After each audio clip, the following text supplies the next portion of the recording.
Alana waula simature ayereta naunga heringale. Alana waula hasifale ainao ngimana mbitambe. Alana waula afamisenge aina wavao ngimandu bukiahe.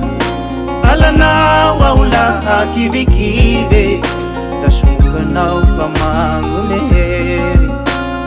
Yao manangandwa minao ifangami ya sikaru.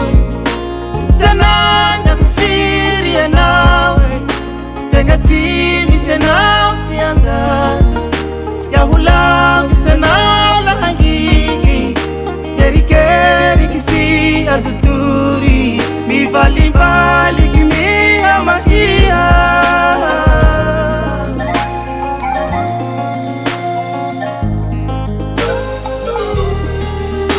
Ano mino nakahi hanzare Gudu vangu siyangirirate.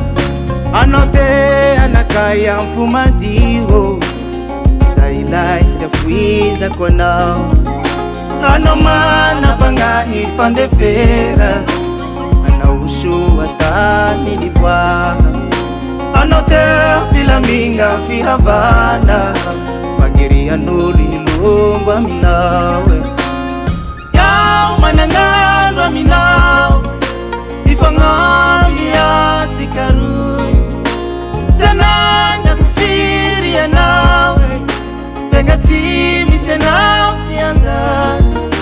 Yahula visanao la hangigi yerikeri kisi azuturi mivali mbali kimia mahia. Mifangambe anaugulusuwa mifangambe la falya tenga.